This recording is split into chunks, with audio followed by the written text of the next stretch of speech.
こんにちは、ソニック研究員の KT です。今回はソニックシリーズに登場するソニックたちの偽物をご紹介したいと思います。主人公たちの偽物というのはいろいろな作品に出てくる定番のキャラだと思うんですけど、ソニックシリーズにもソニックたちの偽物にあたるキャラクターが存在します。しかもソニックシリーズの場合は偽物が1体じゃなくて1人のキャラクターに対して複数体の偽物がいるんです。加えて主人公のソニックだけじゃなくて、例えばテイルスやナックルズ、さらにはシャドウにも偽物キャラがいたりするので、今回の動画ではそんなソニックシリーズに登場するいろいろな偽物キャラの中から、私ケイティが特に皆さんに知っていただきたい6体の偽物キャラをご紹介していきたいと思います。その6体の中にはもはやレギュラーキャラクターと言ってもいいくらいの超有名キャラクターから、たった1作品でしか見ることのできないマイナーキャラ、さらにはソニックシリーズ1の滞在人と呼べるキャラなど本当にいろいろなキャラクターがいますので、ぜひ最後まで楽しんでいただければと思います。それでは早速始めていきましょう。まず最初にご紹介するのはメカソニック。このキャラクターはエッグマンがソニックを模して作った戦闘メカで、ソニックの偽物たちの中で一番最初に登場したキャラクターです。メカソニックのデビュー作は1992年発売のソニック・ザ・ヘッジホッグ2、そしてその後はゲームギア版のソニック2や1994年発売のソニック&ナックルズに出演しています。ところがこの3体のメカソニックは名前こそ同じなんですが、全くの別個体という設定です。まずソニック2に登場したメカソニックはそのフォルムこそソニックに似ていますが、体の色がグレーになっていて機械っぽさが強調されていますね。ゲーム中ではラストステージの第1ボスとして登場していて、ソニックのようにスピンダッシュで攻撃してきたり、頭のトゲを飛ばしたりして攻撃してきます。ただ攻撃の後は一定時間硬直するので、この隙に正面から攻撃を加えましょう。頭のトゲには当たり判定があるので、誤って頭に攻撃しないように注意です。このように攻撃するタイミングは十分あるので、落ち着いて対処すれば決して強い相手ではないんですが、この戦闘ではプレイヤーはある大きなハンデを背負って戦わなければなりません。そのハンデとはリングが0枚の状態で戦わなければならないというもの。つまり一度でも攻撃を食らったらアウトということです。このハンデによって今作のメカソニック戦は非常に緊張感のある戦いになってるんですよね。さっきも言ったように落ち着いて戦えば決して苦戦する相手ではないんですが、いかんせん一発でも食らうとミスになっちゃうので、その焦りから結構操作ミスやっちゃうんですよ。僕なんかメンタル激弱なんで、一度失敗したらその後2回3回と立て続けに失敗しちゃうなんてこともありました。プレイヤー側のメンタル次第で難易度が大きく変わってくる相手ですね。ちなみにこのメカソニックは自立型ではないようで、よく見てみると後ろの部屋でエッグマンが操縦している様子が確認できたりします。おそらく一番最初に作ったソニック型ロボットだと思うので、まだそこまで高性能なものは作れなかったみたいですね。続いてゲームギア版ソニック2に出てきたメカソニックは少し小型で簡素な作りをしています。よく見ると腕がついていないので、もしかすると試作品か量産タイプなのかもしれないですね。このメカソニックはゲームギア版ソニック2の6面に登場するボスです。ちなみに今作には全部で7つステージがあるんですけど、最後の7面はやり込み要素を達成した後に解放されるので、普通にゲームを進めていると6面がラストステージ、つまりこのメカソニックがラスボスということになります。なんですが、このメカソニックは正直あんまり強くないです。攻撃方法は最初に紹介したメカソニックと同じく体当たりやスピンダッシュがメインなんですが、トゲを飛ばす攻撃はしてきません。さらにこちらがスピン状態であればダメージを食らわないので、変な話、とにかく飛び回っていればなんか倒せちゃったみたいな状況も全然あります。仮にも通常ルートのラスボスを任されているにせはちょっと拍子抜けしてしまうかもしれないですね。なおこのメカソニックは他の作品にカメオ出演してたりもするんですが、その出演シーンは他の偽物キャラとも絡んでくるので、また後ほどご紹介したいと思います。最後にソニック&ナックルズのメカソニックについてですが、この機体はこれまでの2体と比べてかなり気合の入ったデザインになっています。ご覧のようにとてもスマートな見た目になっていて、さらに色も深めの青色になっているので、だいぶかっこよさが増してますよね。このメカソニックはソニック&ナックルズの6面に登場するボスで、全部で3回戦うことになります。1回目は初代ソニック・ザ・ヘッジホッグの1面と同じような戦闘で、2回目はソニック・ザ・ヘッジホッグ2の8面のような戦闘、そして3回目の戦闘でようやくメカソニック本体との戦闘です。このメカソニックもこれまでの機体と似たような攻撃方法をとってくるんですが、他の機体との違いとして地面に着地した後にフェイントをしてくることがあります。攻撃しようと思って近づくと突進の餌食になるので、メカソニックが着地した後も気を抜かないようにしましょう。着地後にすぐ振り向いた場合はフェイントしてこないので、ここまで確認できたらようやく攻撃のチャンスです。これまでのメカソニックと同様に正面から攻撃を仕掛けてダメージを与えましょう。なおこのソニック&ナックルズというゲームにはソニック編とナックルズ編という2つの物語が用意されてるんですが、このメカソニックはナックルズ編ではラスボスとして立ちはだかってきます。最初のうちはソニック編と同じような戦闘パターンなんですが、ある程度ダメージを与えるとマスターエメラルドの力を吸収し、なんとスーパーメカソニックに変身。空中から突進してきたり、エネルギー弾を放ってきたりと、これまで以上の猛攻を仕掛けてくるようになります。実はソニックシリーズの中で敵がスーパー化したことってほとんどないので、このスーパーメカソニックとの戦闘はめちゃくちゃレアなシーンだったりもしますね。実はこのメカソニック、エッグマンが作ったロボットの中で最もポテンシャルを秘めていた機体なのかもしれないです。とはいえやはりロボットなので、ずっとスーパー化していられるわけではなくて、エネルギー弾を放った後はスーパー化が解けてしまいます。そしてスーパー化が解けたメカソニックは再びマスターエメラルドに乗ってエネルギーを吸収し出すんですが、このスーパー化が解けてからマスターエメラルドに乗るまでの間、このタイミングがメカソニックにダメージを与えられる唯一のチャンスです。ただご覧のようにかなり短い時間になってくるので、常にメカソニックの動きを見てエネルギー弾を避けたらすぐに攻撃を加えないと間に合わなくなってしまいます。こちらのメカソニックはさすがはラスボスなだけあってかなり手強い相手になってますね。僕も最初はかなり苦戦しました。ちなみにこのメカソニック、他のキャラクターと比べると知名度はあまり高くないんですが、一方で一定数の根強いファンがいるキャラクターでもあります。その証拠にソニックとマイクラのコラボ DLC にこのメカソニックのスキンが収録されたりもしてました。まず見た目がかっこいいですもんね。それに加えてスーパー化までできちゃうという異例の待遇をされているので、ある程度人気があるのも頷けるというものです。残念ながらその後は完全にあのキャラクターにポジションを奪われてしまいましたが、レギュラーキャラに入れるポテンシャルは十分あったキャラクターだと思いますね。ということで以上がメカソニックに関する解説でした。それでは続いてテイルスの偽物について見ていきましょう。テイルスの偽物はこちらのテイルスドール。1997年発売のソニック R に登場したキャラクターで、エッグマンが対ソニック用に作った人形です。ただその作りは他のロボットに比べてかなり貧相で、頭についている動力源以外はただのぬいぐるみ。ソニック R の公式サイトでもソニックを油断させ攻撃するために作られたエッグマンの苦肉の策と紹介されるなど、なかなかの冷遇っぷりです。どうしたんでしょう、資金不足だったんですかね。ただぬいぐるみなだけあって体の重量はかなりの軽量設計。このソニック R というゲームはレースゲームなんですけど、テイルスドールはその軽い体を生かしてかなりの活躍を見せてくれます。まず本家のテイルスより速いですし、その上でソニックやナックルズたちより小回りが利きやすい。さらにはこのテイルスドールはよく見ると常に宙に浮いているので、水の上でも全く減速しないで走ることができる唯一のキャラクターです。正直めちゃくちゃ使いやすいですね。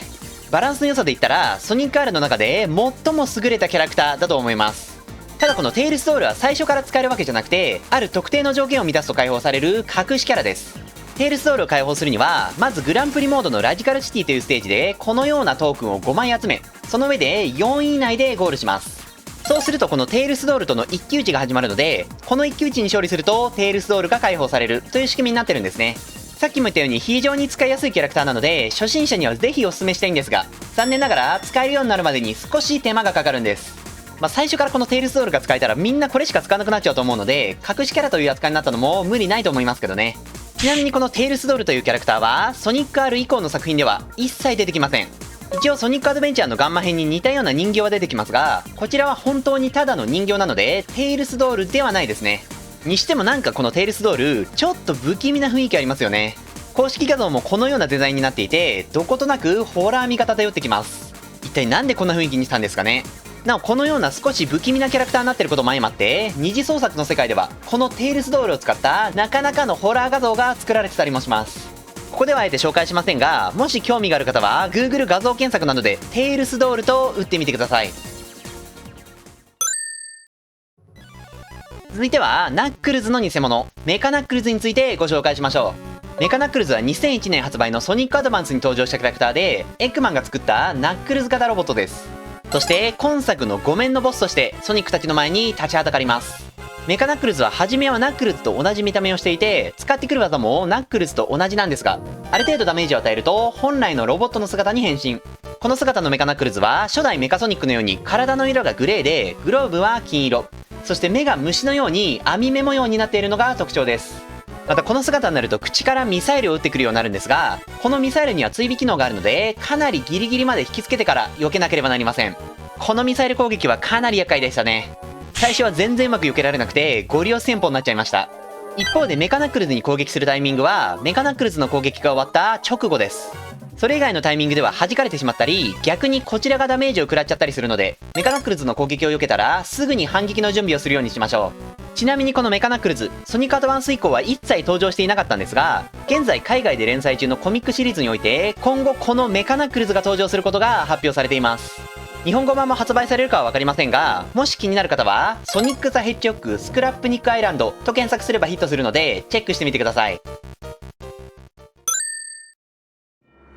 続いてご紹介するのはシャドウの偽物メフィレスです。メフィレスは2006年発売のソニック・ザ・ヘッジホッグに登場したキャラクターで、もともとは特定の姿を持たない存在でしたが、物語の冒頭でシャドウの姿をコピーし、このような姿になりました。はじめは完全にシャドウの色違いのような見た目をしていますが、ゲームの中盤以降では真の力を解放し、ご覧のような非常にまがまがしい姿へと変貌を遂げます。またシャドウ編のラスボスでもあって、戦闘では自分の分身を作り出したり、大量の魔物を召喚したり、巨大なエネルギー弾を放ってくるなど、非常に多彩な攻撃を放ってくる手強い敵になっています。そんなメフィレスの正体は、今作の舞台であるソレアナ公国で代々祀られてきた太陽神、ソラリスの片割れ。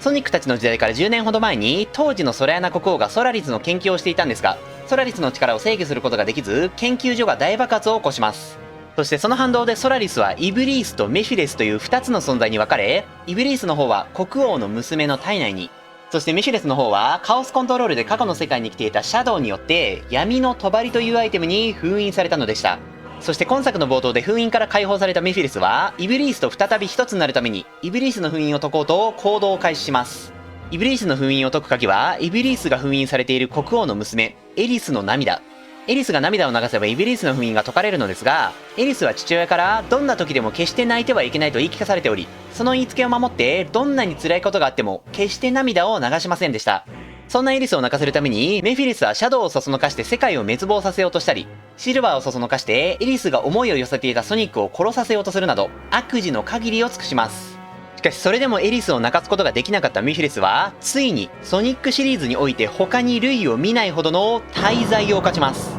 なんとメフィレスは自らの手でソニックを殺害したのです。しかも背後から串刺しにするという非常に残忍なやり方で、そしてその光景を目の当たりにしたエリスはついに涙を流してしまい、イブリースが復活。メフィレスは念願かなってイブリースと融合し、ソラリスの姿へと戻りました。しかもソラリスが復活した衝撃で、なんと時空が消滅してしまうという大惨事が起こります。もはや世界の終わり。誰もがそう思い諦めかけていましたが、この時時空が消滅したことによりわずかな可能性が生まれました。時間の概念が失われたということは、ソニックを生き返らせることができるのではないか。そう思った仲間たちは奇跡を起こす宝石カオスエメラルドをかき集め、ソニックを生き返らせるという奇跡に全てをかけます。皆がソニックを見守る中、ソニックに語りかけるエリス。そして皆の思いが一つになり、その願いがカオスエメラルドに届いた次の瞬間、ついに奇跡が起こりました。皆の思いとカオスエメラルドの力を得て、ソニックがスーパーソニックとなって戻ってきたのです。そしてソニックはシャドウとシルバーにも力を分け与え、3人でソラリスの最終決戦へ向かいます。そして激しい戦いの末、ついにソラリスを打ち倒し、世界に平和が戻ったのでした。この内容からも分かるように、メフィレスというキャラクターはソニックシリーズの中でも類を見ないほどの大悪党です。誰かを騙すことや世界を滅ぼすことに一切ためらいがなく、さらには人を殺すことさえも何の感情もなくできてしまいます。最終的にはソニックたちに倒されましたが、それでも一度はソニックの命を奪い、世界を滅ぼしてしまっているので、性格だけでなく実際に犯した罪を鑑みてもソニックシリーズ一凶悪な悪役であることは間違いないと思います。もうエッグマンが霞んでしまうくらいですよね。ただ一方でこのメフィレス、話し方や言葉選びが妙に印象的ということもあって、とんでもない悪役であるにもかかわらず一部のファンからいじり倒されてます。特にニコニコ動画にはこのメフィレスで遊びまくっている動画がいくつもあるので、もしよかったらぜひ見てみてください。ただ完全にキャラ崩壊が起こっているので、その点だけはご注意を。続いてご紹介するのはメタルナックルズ。こちらはさっきのテイルストールと同様ソニック R に登場したキャラクターで、エッグマンがナックルズを倒すために作った戦闘メカです。いつもはソニックしか眼中にないエッグマンが珍しくナックルズをターゲットにして作ったということで、ある意味非常に珍しいロボットと言えそうですね。また先ほどのメカナックルズとは違ってカラーリングはナックルズと同じ赤になっていて、両腕にはグローブの代わりに鋭い爪がついているのが特徴です。たださっきも言ったようにこのソニック R はレースゲームなんで、この爪が活躍する機会はないんですけどね。ではレースにおける性能はどうなっているのかというと、このメタルナックルズは全キャラクターの中で最高レベルの速度を持つキャラクターです。本家のナックルズより速いのはもちろん、最高速や加速力はあのソニックをも上回ります。このメタルナックルズにスピードで勝てるのはやり込み要素で解放されるスーパーソニックくらいなんじゃないかと思いますね。またそれだけ速いにもかかわらず、本家ナックルズの滑空飛行も使うことができて、滑空を使ってコースをショートカットすることもできるので、全キャラクターの中で最強だと言っても過言ではないです。ただ一方で、メタルナックルズは旋回性能が弱く、細かな動きが絶望的にやりづらいです。そのため初心者が使うにはかなりハードルが高くて、コースの構造や曲がり方を熟知した玄人向けのキャラクターだと言えそうですね。つまりは操作するのは大変だけど使いこなせれば最強というキャラクターになってるわけです。ちなみにこのメタルナックルズも最初から使えるわけではなくて、テールスドールと同様隠しキャラという扱いになっています。グランプリモードのリアクティブファクトリーでトークンを5枚集めて4位以内でゴールするとメタルナックルズとの一騎打ちが始まるので、この一騎打ちに勝利すると使えるようになります。ただこのリアクティブファクトリーは地形がだいぶ複雑で、またトークンの位置も正規ルートからかなり離れた場所になっているので、メタルナックルズの解放に苦労したという方も多いんじゃないでしょうか。でもメタルナックルズもソニック R 以降の作品では登場していないんですが、2021年に配信されたソニックとマイクラのコラボ DLC において、このメタルナックルズのスキンが登場していました。個人的にメタルナックルズのデザインかなり好きだったので、これすごく嬉しかったですね。今後の作品にも出てこないかなと密かに期待しています。さあということで、いよいよ次が最後のキャラクターです。皆さんお待ちかねのあのキャラをご紹介しようと思いますので、ぜひ楽しみにしていてください。最後にご紹介するのはメタルソニック。このキャラクターは有名ですよね。エッグマンが対ソニック用に作った戦闘メカです。ソニックと同じ青い体を持っていて、その戦闘力やスピードも本家ソニックと同レベルの性能になっています。最近でも割と登場頻度が高いキャラクターなので、ソニックの偽物といったらまずこのメタルソニックが思い浮かびますよね。またこのメタルソニックには色々な変身姿があって、例えば2003年発売のソニックヒーローズというゲームでは自ら自分を改造してネオメタルソニックという姿に進化したり、2017年発売のソニックマニアではファントムルビーというアイテムの力を使ってメタルソニックカイという姿に変身しています。ちなみにこのソニックマニアというゲームには通常のメタルソニックと戦うパートもあるんですが、この戦闘シーンに登場するこちらのロボット、どこかで見たことありますよね。そう、このロボットはこの動画の一番最初にご紹介したゲームギア版ソニック2のメカソニックです。当時から簡素な作りで量産型疑惑がありましたが、いよいよ本当に量産型になってしまったみたいですね。ですがこっちのメカソニックにはしっかり腕がついているので、ゲームギア版ソニック2のメカソニックよりも若干進化しています。腕がないのはさすがに作りが雑すぎますもんね。さすがにエッグマンも改良を加えたんでしょうか。すいません、ちょっとメカソニックの話になっちゃったので、メタルソニックの話に戻りましょう。メタルソニックのデビュー作は1993年発売のソニック・ザ・ヘッジホッグ CD。ソニックシリーズのヒロインであるエミーを連れ去っていくシーンで初登場しました。そして今作の6面では初めてソニックと対戦。ブラックシールドというバリアや一時的にスピードを上げるオーバードライブという機能を使ってソニックを追い詰めますが、最終的にはソニックに敗れてしまいます。その後のメタルソニックの様子は2012年に発売したソニック・ザ・エッジホッグ4の中で描かれていて、その中でメタルソニックは壊れた体を直して再びソニックに戦いを挑むのですが、今回もあと一歩ソニックに及ばず、前と同じような形で敗北。ソニックに勝ちたい。度重なる敗北によって機械であるはずのメタルソニックにだんだんと感情のようなものが芽生えていきます。そしてメタルソニックはソニックに勝つために自らを改造してネオメタルソニックへと進化。いろいろな性能がパワーアップしますが、改造を重ねるうちにソニックに勝ちたいという気持ちが大きくなりすぎてしまい、主人であるはずのエッグマンの軍隊を乗っ取って勝手にソニック抹殺計画を推し進めるようになってしまいます。いわゆる暴走状態になってしまったんですね。そして最終的にはモンスターのような姿にまで変貌し、ソニックに戦いを挑んできますが、ソニックの仲間たちの活躍によって今回も敗北し、元のメタルソニックの姿に戻ります。なぜあいつに勝てないんだ、そんな気持ちを抱えながらも、メタルソニックはエッグマンの手によって元の従順な戦闘メカに戻されました。